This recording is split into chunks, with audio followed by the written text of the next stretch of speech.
Viral pendaki gunung rekam saat berada di pinggir jurang Gunung Marapi, Sumbar. Sebuah video pendaki gunung sedang memperlihatkan jurang di balik badannya, viral di media sosial. Bahkan, video yang diunggah di media sosial TikTok oleh akun @viaufairah tersebut telah ditonton hampir 2 juta pengguna.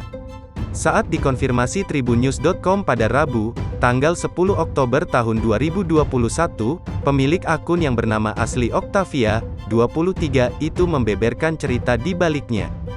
Video yang diunggah Octavia pada tanggal 24 Oktober tahun 2021 itu merupakan dokumentasi pendakiannya pada tanggal 28 Agustus tahun 2021 di Gunung Marapi.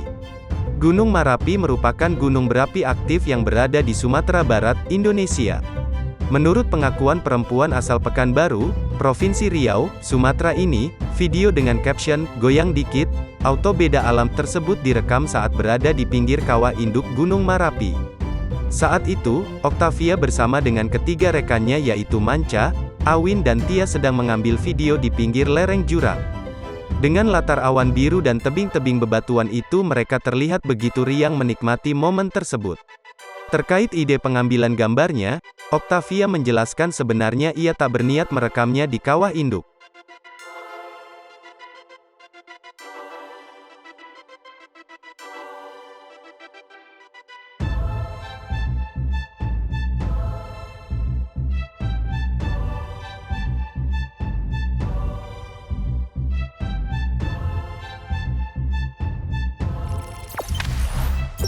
Jangan lupa subscribe, share, komen, dan like ya.